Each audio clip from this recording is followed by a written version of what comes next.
¿Pueden los sentidos transmitir algo que no se corresponde con lo real?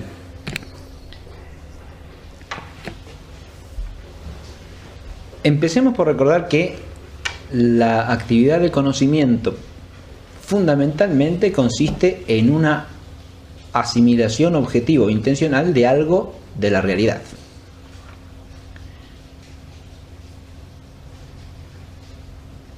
Y esto tiene que ver también con el fin natural de la actividad cognitiva, que es poner al viviente en contacto con la realidad. De esto ya hablamos en una pregunta anterior. Si la sensación no fuese primariamente realista, ni sería sensación, porque no sería conocimiento, ni cumpliría con su finalidad vital. Pongamos un ejemplo sencillo de captar. Si uno tiene un animal como un gato, ¿no?, que está tratando de localizar una presa para alimentarse, si sus sentidos no le proporcionasen información objetiva del entorno, sus sentidos no podrían cumplir con la finalidad vital de llevarlo a detectar una presa posible, a ubicar dónde está, a discernirla de cualquier otro ser que no fuese un posible alimento, ¿no?, si no le permitiese calcular la distancia a la que se encuentra y dar un salto certero sobre la víctima. Si sus sentidos no le informasen objetivamente, no cumplirían, insisto, con la función vital que tienen. Lo dejarían desvalido al animal frente a la necesidad de captar la realidad en torno.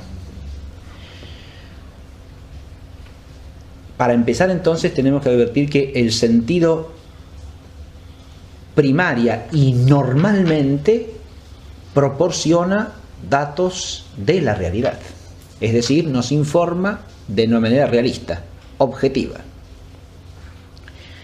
Esa objetividad, desde luego, es relativa a la especie. Ciertamente que sí, porque cada viviente sensitivo percibe en relación con sus necesidades vitales y capta el entorno para cumplir con las funciones propias de su vida. El modo de captar el entorno puede variar de especie en especie. Las dimensiones o los aspectos sensibles que cada especie capta también pueden ser distintos. Por ejemplo, la vista de un gato no funciona exactamente como la vista de una mosca, sino que son sentidos de visión distintos. Pero en ambos casos deben informarles de la realidad. Ahora, lo que sí es posible es que la captación sensitiva se vea distorsionada por alguna deficiencia del sujeto viviente de la percepción. Eso es lo que se llama ordinariamente un trastorno en la sensación. Pero el solo concepto de trastorno implica que esa potencia sensitiva está de alguna manera privada de su funcionamiento normal. Y en ese caso puede ofrecer una percepción distorsionada, es decir, una percepción en la cual hay un elemento de inobjetividad relativa, ¿no? Eso que pasa con la potencia sensitiva puede pasar con cualquier potencia vital, empezando por la nutritiva, que puede enfermarse, para decirlo básicamente, en cualquier viviente, en virtud de la deficiencia del ser finito corpóreo. Pero hay que advertir que captamos eso como deficiencia solamente en comparación con el funcionamiento normal. Y el acto normal, la operación normal de un sentido es proveer información objetiva. De modo que cuando hay una distorsión de esa objetividad, eso no puede deberse sino a un trastorno en la funcionalidad de la potencia, debido probablemente a algún trastorno orgánico o algún trastorno de la vida en general del viviente corpóreo. Podemos completar lo que acabamos de decir trayendo a cuento dos tipos de fenómenos asociados a la actividad sensitiva, como son las ilusiones sensoriales y las alucinaciones. La ilusión se produce cuando el objeto de la sensación es tal que, en virtud del modo en que funciona la sensación, lleva en el viviente a una estimación inobjetiva de la realidad. O dicho de otra manera, a obrar en relación con ella de una manera que implica que el dato de sensación o la percepción propiamente hablando no ha sido plenamente adecuada a la cosa percibida. O sea, se produce una especie de inadecuación entre el dato perceptual y la realidad. Eso podría ser una objeción ante la objetividad básica de la sensación. Para esto tenemos que tener en cuenta algo que ya dijimos. Esa objetividad se da según un modo propio en cada especie, y esa modalidad está asociada a la capacidad sensitiva. O dicho de otra manera, la capacidad sensitiva no es ni infinitamente perfecta, ni capaz de captar de modo absoluto y total todos los aspectos de la realidad de la cosa que es objeto de percepción. El sentido capta algunos aspectos y los capta de un modo determinado. Esa captación es primariamente objetiva. Ahora bien, según el modo de funcionamiento del sentido, puede, en algunos casos, dar lugar a lo que podríamos llamar una ilusión, es decir, a una percepción compleja en la cual no hay una adecuación total con la realidad. Eso puede producirse por la composición inadecuada de partes de sensación o de datos sensibles en una percepción. Advirtamos, por ejemplo, que cuando la ilusión se produce, esto ha sido estudiado primariamente en el hombre, por lo tanto los ejemplos los tenemos que referir primariamente al hombre. La ilusión se produce por el caso, por ejemplo, supongamos de una perspectiva pintada que genera la idea de que continúa la realidad percibida, ¿no?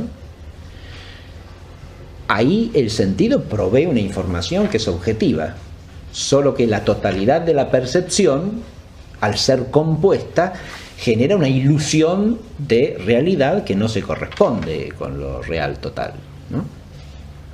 Lo mismo puede pasar cuando se hacen comparaciones entre dos objetos de percepción que parecen distintos pero no lo son, o que parecen idénticos pero no lo son. Ahí de nuevo se trata de una composición. Fijémonos que ahí lo que es de alguna manera falible es la totalidad de la actividad perceptual, que corresponde en general a lo que llamamos el sensorio común y no a los sentidos aislados, ¿no? El problema no estaría fundamentalmente ni radicalmente en el sentido, sino en sentido externo, quiero decir, sino en el sentido interno que compone los datos y los articula en una unidad, ¿no? Hay una forma de composición que puede ser adecuada o inadecuada a la realidad. Aquí hemos pasado de un dato simple a un conocimiento más complejo por composición de datos.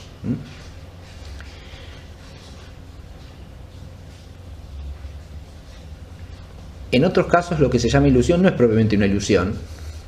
Por ejemplo, cuando el sentido del gusto percibe como dulce algo que no lo es, o como amargo cuando no lo es, pero simplemente porque hay la percepción de un humor interno que el sentido percibe auténticamente. En ese caso no hay una ilusión, sino que a la sensación de una cosa se añade la sensación de otra, que prevalece sobre aquella. Eso no es una ilusión en sentido propio. La ilusión se daría si el gusto, al componer varios gustos distintos, sintiese un gusto que en realidad no existe, digamos, ¿no? Un gusto que no está allí. El caso de la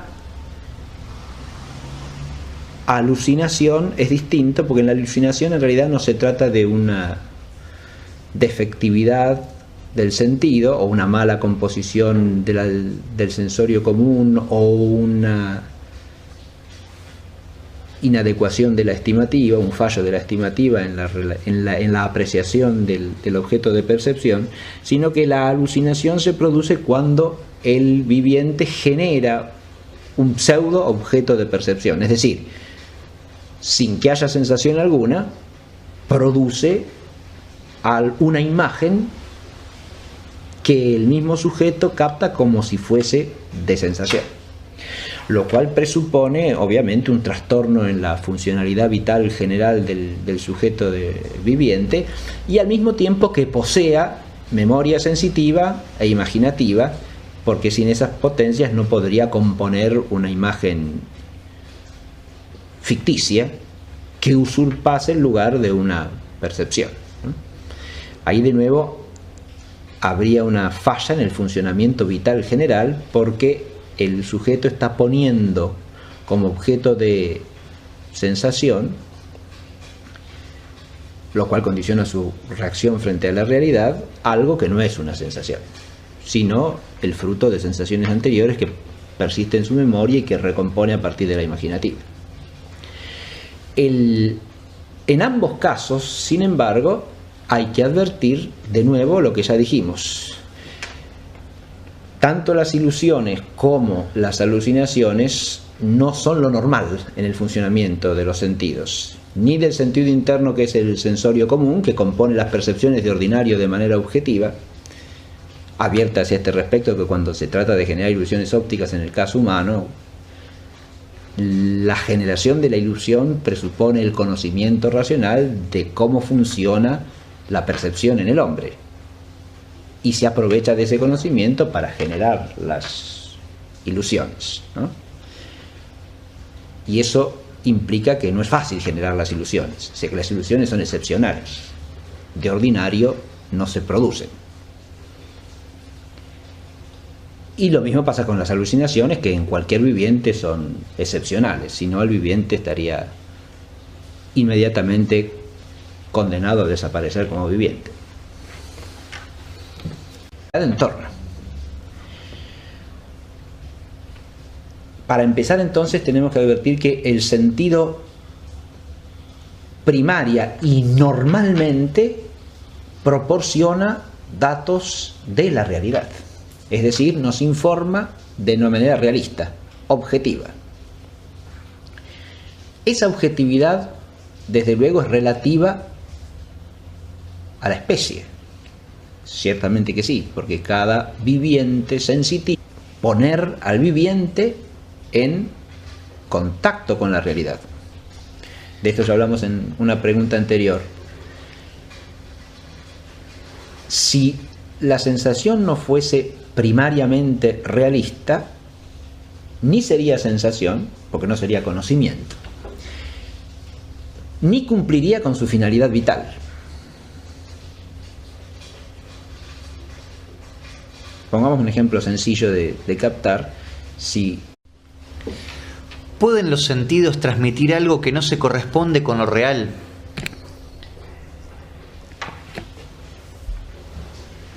Empecemos por recordar que la actividad de conocimiento fundamentalmente consiste en una asimilación objetiva o intencional de algo de la realidad.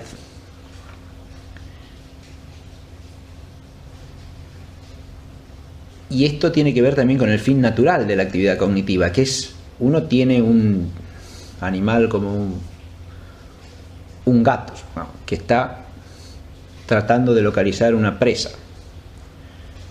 para alimentarse. Si sus sentidos no le proporcionasen información objetiva del entorno, sus sentidos no podrían cumplir con la finalidad vital de llevarlo a detectar una presa posible, a ubicar dónde está, a discernirla de cualquier otro ser que no fuese un posible alimento, ¿no?, si no le permitiese calcular la distancia a la que se encuentra y dar un salto certero sobre la víctima. Si sus sentidos no le informasen objetivamente, no cumplirían, insisto, con la función vital que tienen. Lo dejarían desvalido al animal frente a la necesidad de captar la realidad